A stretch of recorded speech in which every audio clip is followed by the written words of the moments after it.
Hey everybody. Oh, it's a beautiful day. It's nice and hot. Actually, we're pushing 30 degrees and it's like almost the middle of September. And yeah, as you all know, it's been a really warm and dry summer here on the West Coast. If you believe media and you subscribe to all of their nonsense and all their hysteria, this is unprecedented. It's some sort of record drought and all this. We had water restrictions for months. And the water restrictions were just removed yesterday. So I washed my van because we weren't allowed to wash cars in driveways for a while. So I'm here at my friend's house and decided to use the hose and clean up my van. But you see, you have to look past the headlines. And this is something that really pisses me off, is people on social media, Facebook especially. The news broadcasts and media companies, they go crazy with headlines about the drought and about the heat waves and whatnot. I mean, we were pushing 40 degrees quite a few times this summer here in Vancouver, especially the BC interior. The BC interior, though, quite often gets around 40 degrees or higher, which is the same or more than Las Vegas is. It's just normal. It's desert country. However, warm, dry years like this, according to the media, are unprecedented and all that, and amazing. And of course, all of the tree huggers and all of the anti-human people, they all jump on the bandwagon and start blaming humans. They blame us. You know, anytime you hear the media say it's a record, you have to stop and realize that records mean one of two things. Since satellites started, just over 30 years ago, or since we started doing the thermometer records about 150 years ago, at the most. Which is nothing. The Earth has been here for billions of years. So I did some research, which a lot of people don't do research. I did some research. And this is not hidden information. But this heat wave, this drought here on the West Coast, is only the 9th driest since records began, which is about 150 years ago. So the 9th driest, not unprecedented, quite normal in fact.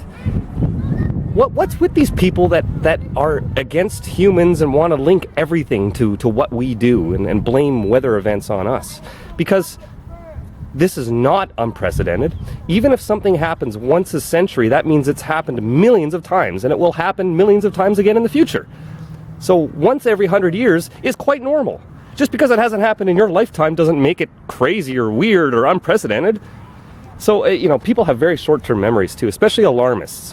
And that's what I want to talk about, these global warming alarmists, these I call them changer turds, climate changer turds.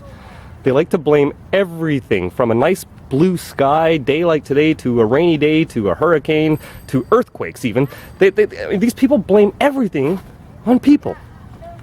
But the fact is, globally, extreme weather, so-called extreme weather. All these news outlets have extreme weather bureaus and they ramp it up. It's all for ratings, it's all for money. Extreme weather is not increasing. In fact, in most cases, it's decreasing. Hurricanes. We're having a hurricane drought in the entire northern hemisphere, at least on this side of the world. Tornadoes and cyclones are down. Droughts are flatlined. There's no change in droughts at all. I don't know if the wind's getting this, but there's no difference at all. What we're getting this year in BC, and for that matter, all of the West Coast, is nothing. A 2 or 3 year drought is minuscule. The West Coast has had droughts that lasted decades and even centuries long.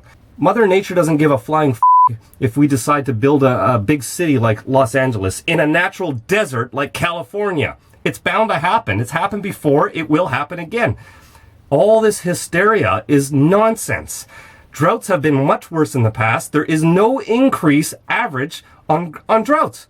Just like there's no increase on average for rainfall. There's no increase on average for hurricanes, for tornadoes. Everything is right where it should be. But these days, people are so brainwashed by social media and media in general that they see things online and they think that things are changing and they start freaking out and they start blaming us, of course, because that's the narrative, right? It's hip now. It's the fad wagon to jump onto. It's hip to blame human beings, blame the SUVs. Like, there were ice ages before, and then there was warming periods before, which were much warmer than it is today. This is nothing. Even hundreds of years ago, it was warmer than today, and thousands of years ago, many times it was warmer than today. So when people talk about 30 years, that means nothing. Even 150 years means nothing. Sea level rise, all this bullshit. Come on, sea level has been rising at the same rate it has constantly since the end of the middle of the ice age we're currently still in. There were times when there was way less ice than there is today, and there were times when there was much more ice than today. This continent used to be covered in ice. I guess climate changed. Climate changes. It does. Now, I don't subscribe to the, all my long-term viewers know this, I don't subscribe to the theory that there's some sort of consensus on this. There is not. That has been long debunked, this 97% bullcrap, right? There's tons of studies out there, lots of peer reviews as well, and thousands of scientists that don't agree with the global warming, aka what they call it now, climate change narrative, that human beings are big bad in all this. CO2 is not pollution. It's the opposite of pollution. Anybody that passed grade school science knows this. And we contribute such a small amount of it to the atmosphere compared to what nature puts out herself. And you know what? A lot of these people are very anti-human, so nothing we do is natural according to them. Like apparently, according to them, we're supposed to live in caves and live in trees, and we shouldn't be developing. We shouldn't have an industry. We shouldn't have big cities and cars and transportation. And all this. I don't understand that. I think Mother Nature designed us, which she did, and Mother Nature put us here and gave us opposable thumbs. They gave us brains and gave us resources to use. Now, can we use them irresponsibly? Yes. Are we getting better? Yes, we're getting a lot better.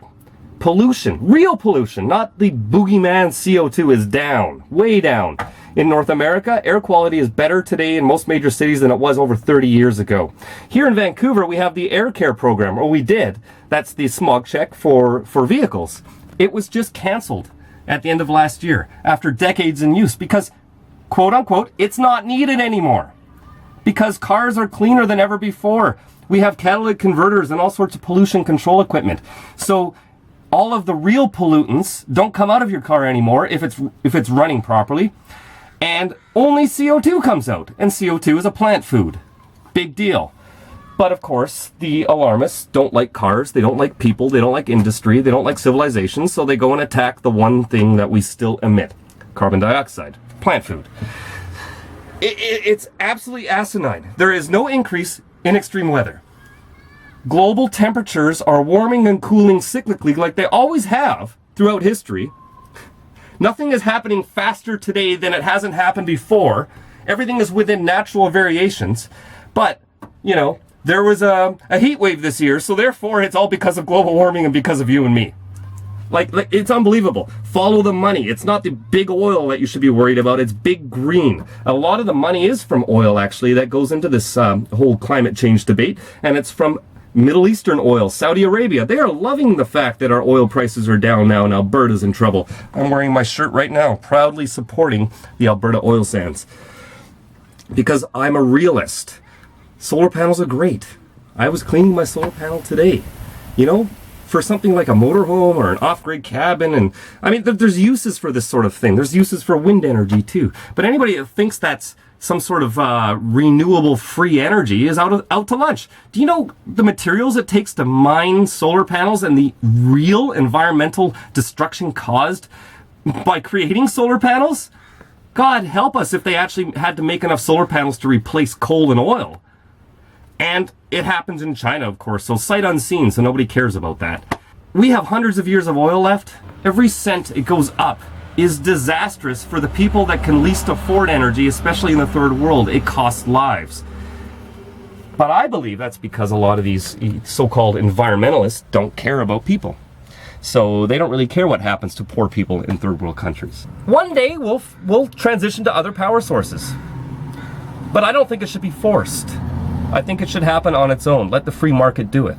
There is a lot of dissent in scientific circles all around the world about this whole global warming campaign and what's going on. And there's a lot of real science involved here. I mean, if you only get your information from CNN and government agencies like NASA, who are supposed to be exploring space, but instead they're talking about global warming all the time. I mean, These people drive me nuts. It's the same government that is trying to push the global warming scam on us, the same government that wants carbon taxes and wants to control and regulate every aspect of your life. This isn't a conspiracy theory. This is what's actually happening with carbon trading and all this bullshit. They want to trade plant food. CO2 is currently only about 400 parts per million in the atmosphere.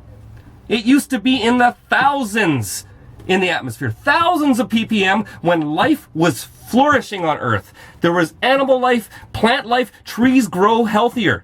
Trees grow larger and healthier when you get into the thousands of ppm. All right, greenhouses operate on average 1,500 ppm. You can buy these machines to pump CO2 into your greenhouse to make your plants grow. Farmers all around the world use them.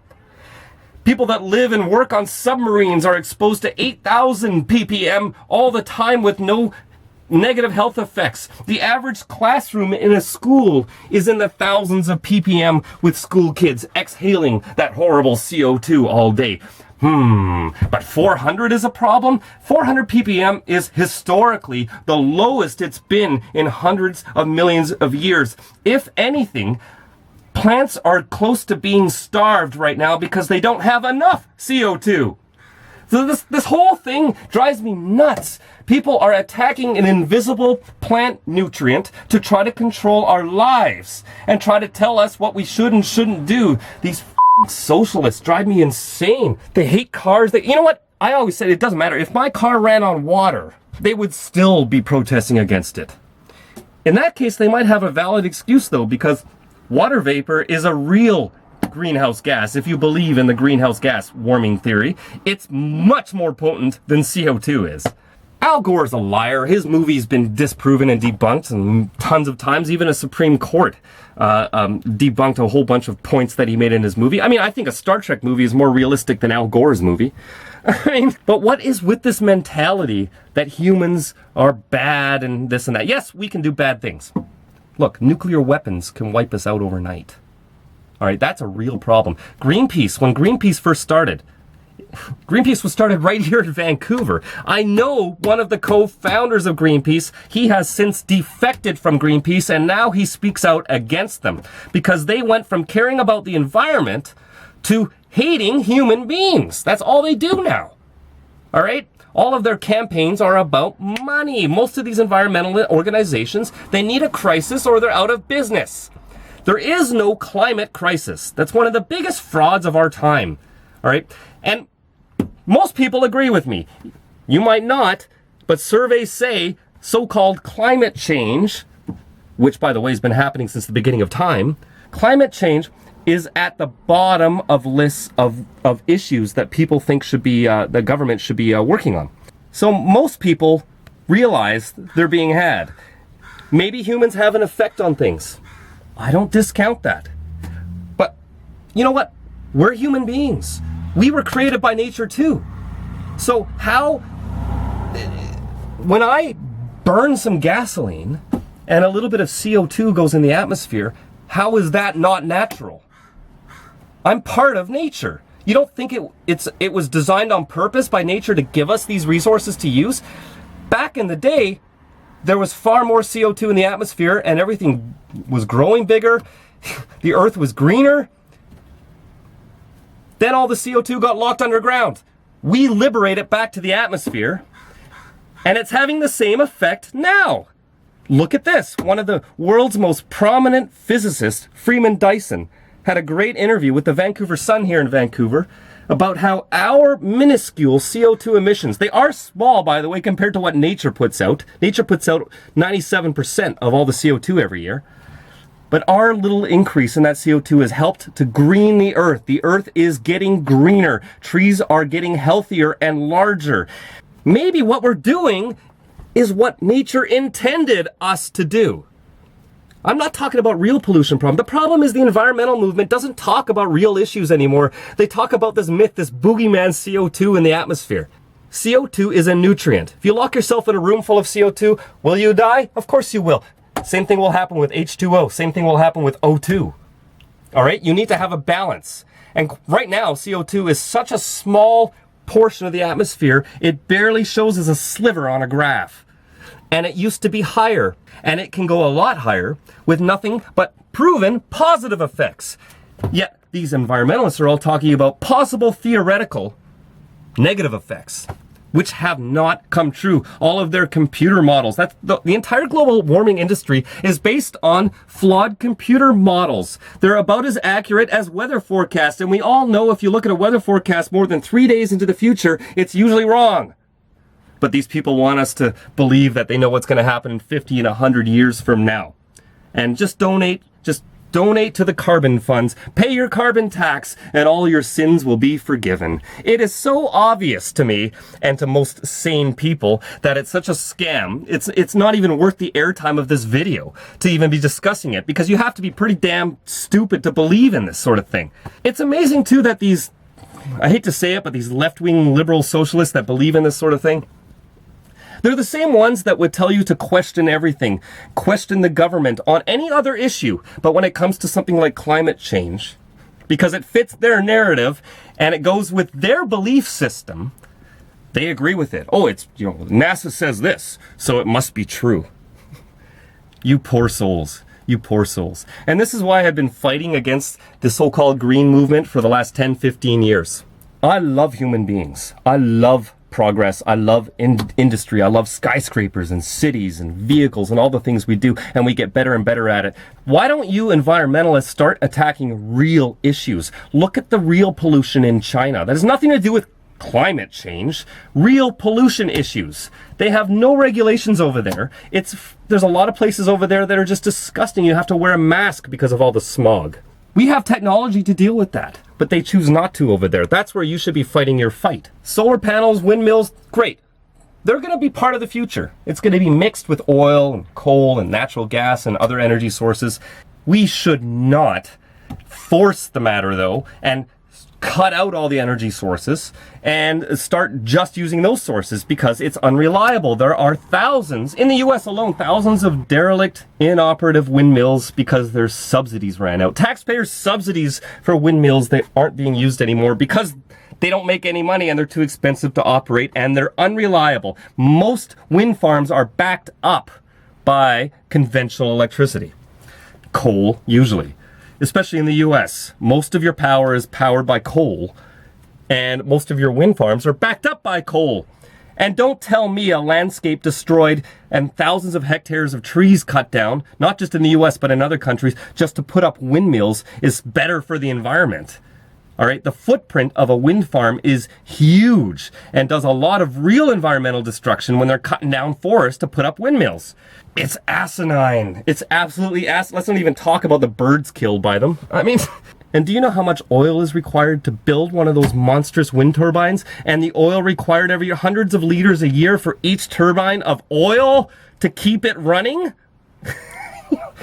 You hypocrites. That's another good name for hypocrites, okay?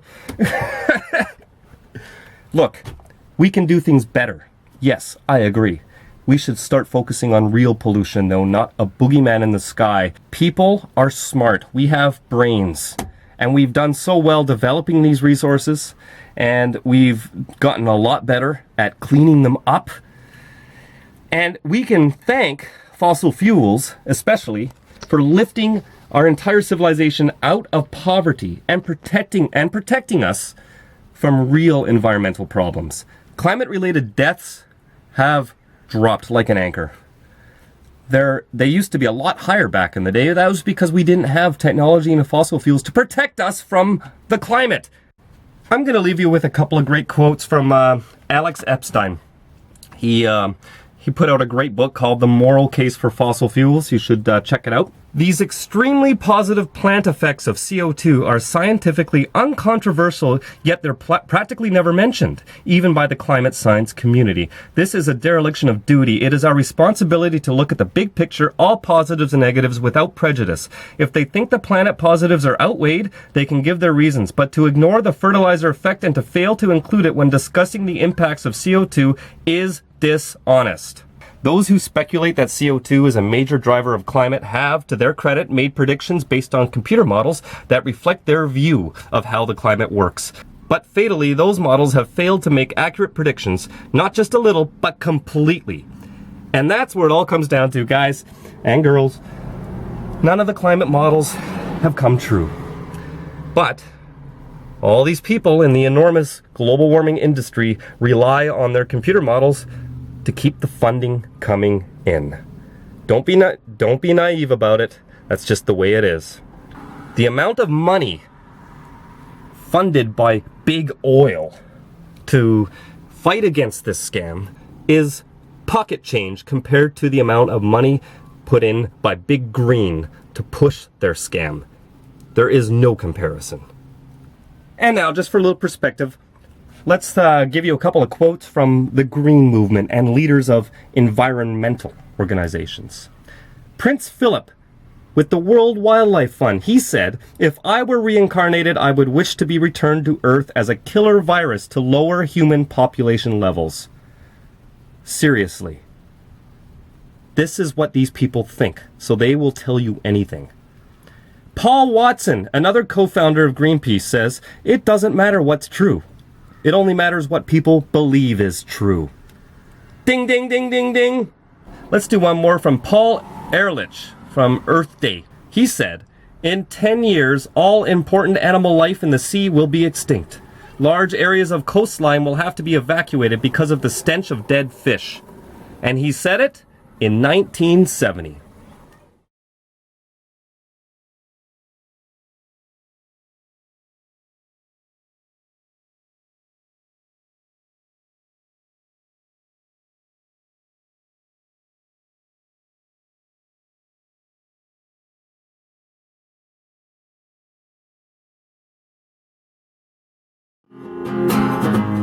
Keep on rocking in the free world. Pick up your Keep on Rockin' in the Free World sticker now, or choose from some of the others over on my site at justincredible.net.